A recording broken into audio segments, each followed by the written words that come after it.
Israel, una vez más, como tantas antes y después, se aparta de Dios.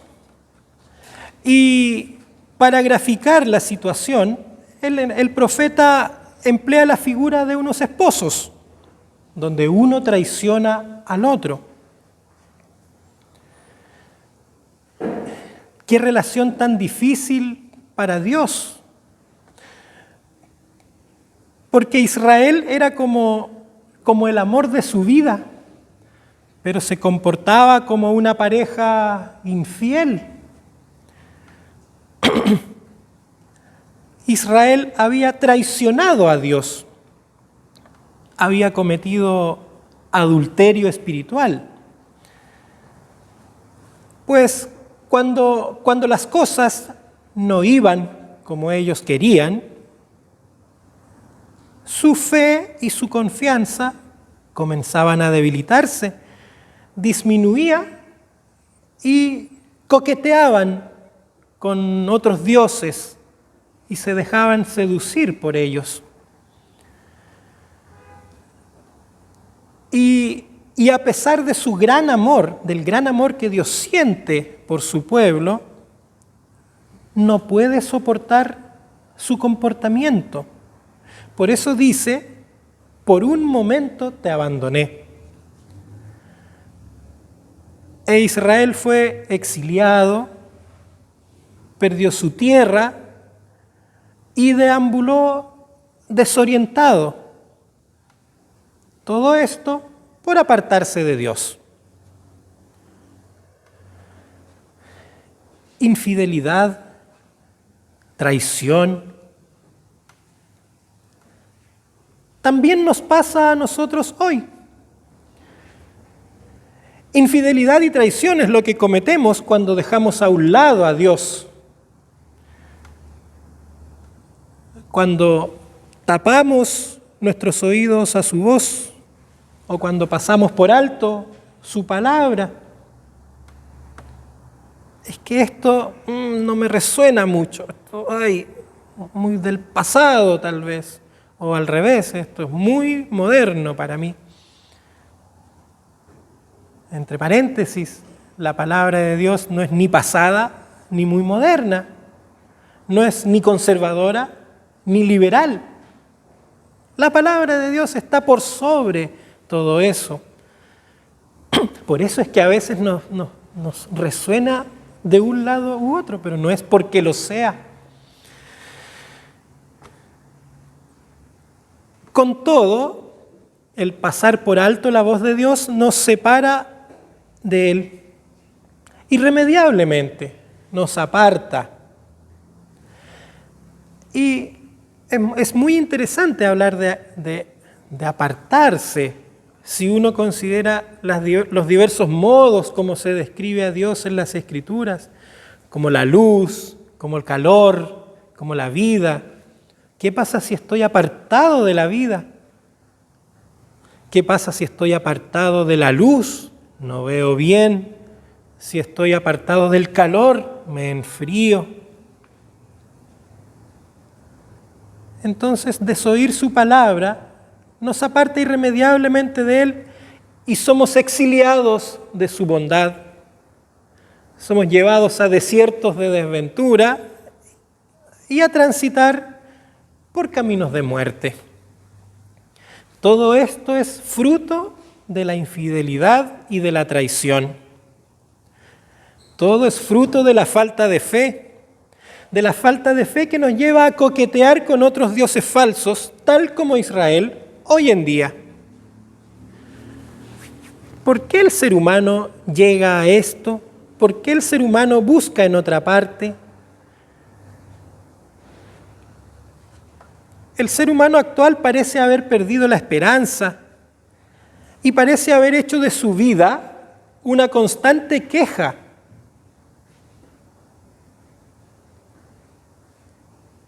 No es capaz de ver las bondades de Dios. Muchas veces no somos capaces de ver el amor de Dios. Y creemos que el amor de Dios no está porque no cumple nuestras expectativas? ¿No será que nuestras expectativas son las que deben ser reformuladas? Pero también es porque para el ser humano actual tiene unos fines bastante raros, que muchas veces están única y exclusivamente centrados en el desarrollo material,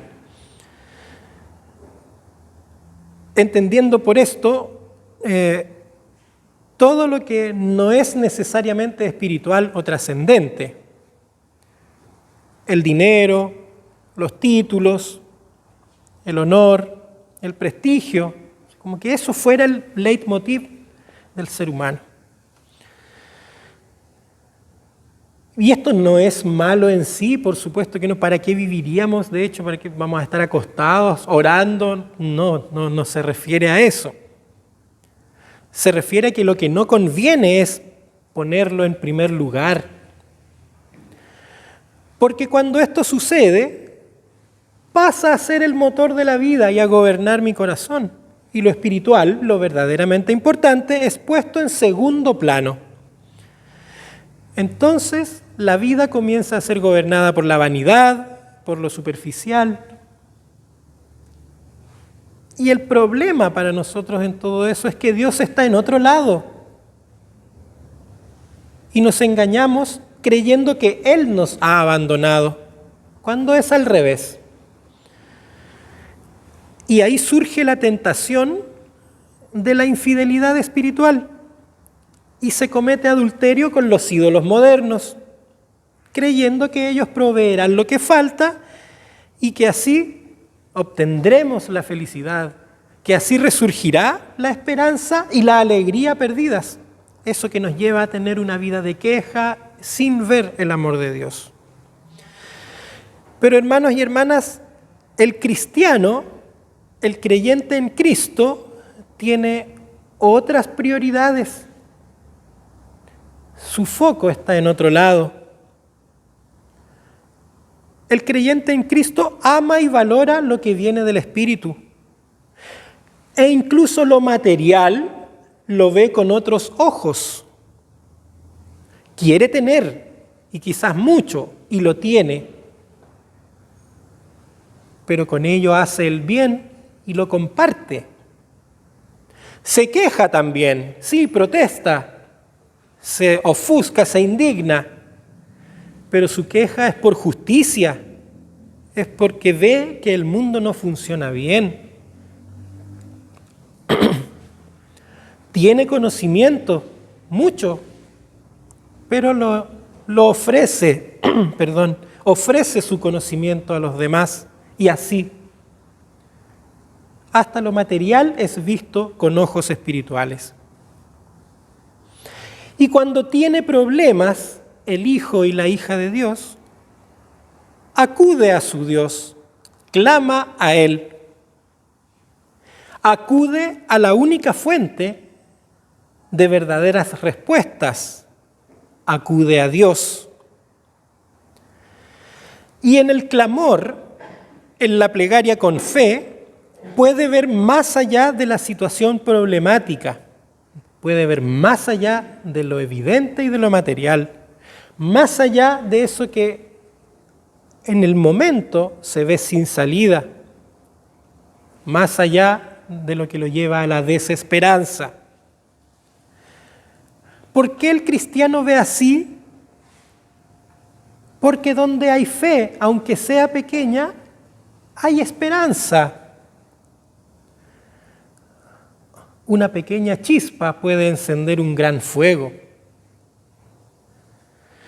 Y cuando el creyente acude a Dios con fe, experimenta su presencia, siente su compañía, ve el cumplimiento de sus promesas y ya no está apartado de Él. En otras palabras, el clamor y la búsqueda de Dios nos permiten ver e ir más allá del horizonte de la desesperanza, de las penas, de las necesidades, del desánimo, de la pérdida del sentido de la vida. y de todo lo que nos carga día a día. Pues al vislumbrar a Dios aún a lo lejos, como alguien que viene a nosotros,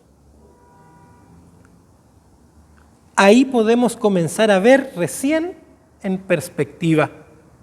No solo lo que está frente a nuestra nariz, sino en perspectiva, en forma más panorámica, amplia, con apertura. Y también ahí recién podemos comenzar a poner las cosas en su lugar.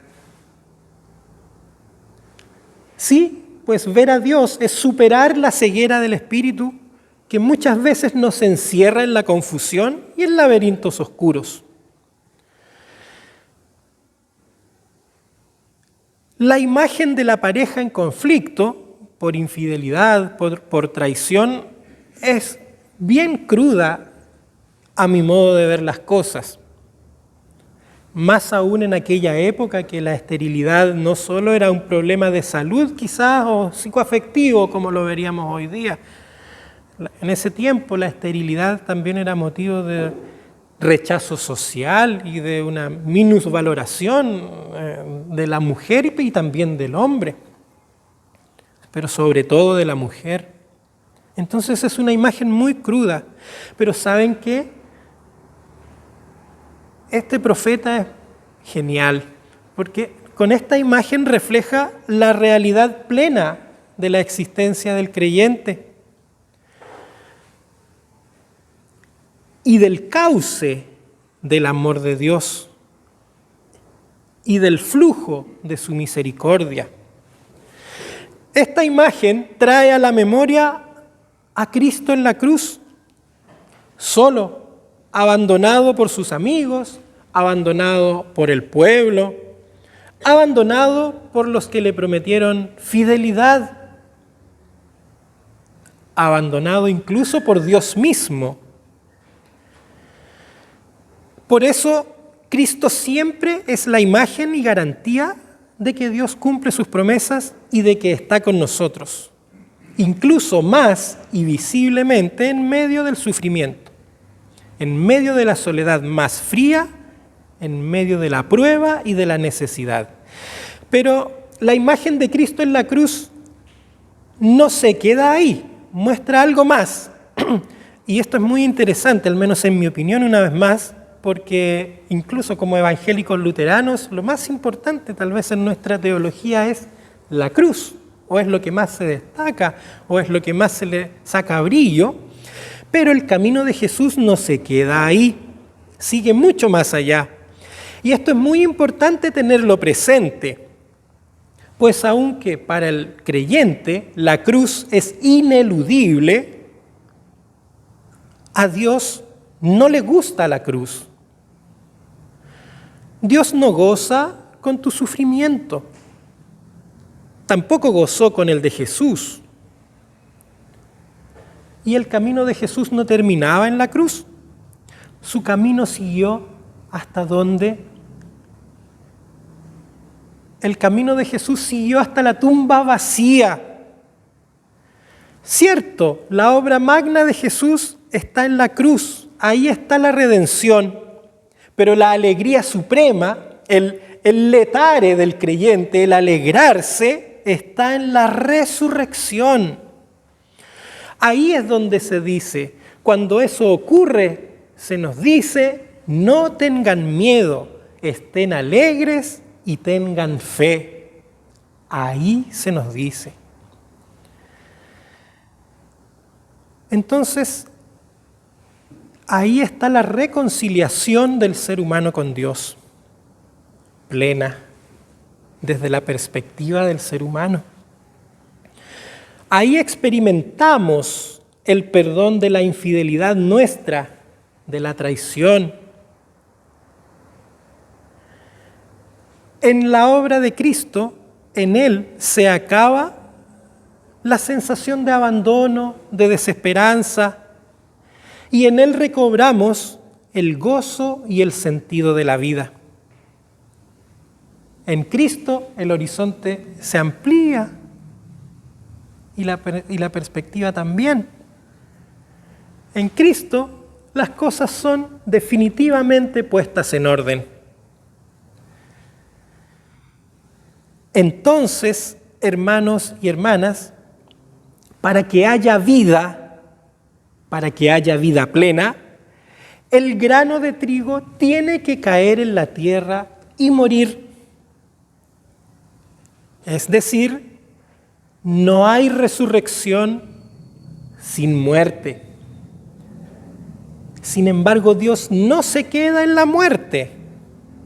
Nosotros somos los muertos y Dios nos levanta de la muerte. Esta es nuestra fe y es nuestra esperanza. Esto es lo que nos tiene aquí reunidos. Desde aquí comenzamos a vivir una vida confiada y segura, y desde aquí es que podemos actuar con libertad, con gozo e incluso cumpliendo con la responsabilidad que Dios nos ha encomendado, que es llevar bondad, buenos tratos, buenas palabras y perdón y consuelo, como también lo hemos recibido. Pues, ¿quién podrá hacer el bien, perdonar o consolar si antes no ha recibido esos dones de parte de Dios? Todos nosotros hemos recibido esto de parte de Dios. Todos nosotros hemos recibido el bien de Dios, su perdón y el consuelo. Entonces, con Él a nuestro lado y aún con una chispa de fe, hermanos y hermanas, con una chispa de fe que encienda nuestros corazones, vayamos y vivamos confiados y seguros. Confiados y seguros en que estamos reconciliados con Dios y esa sea nuestra alegría. Que el Señor bendiga en nosotros su palabra. Amén.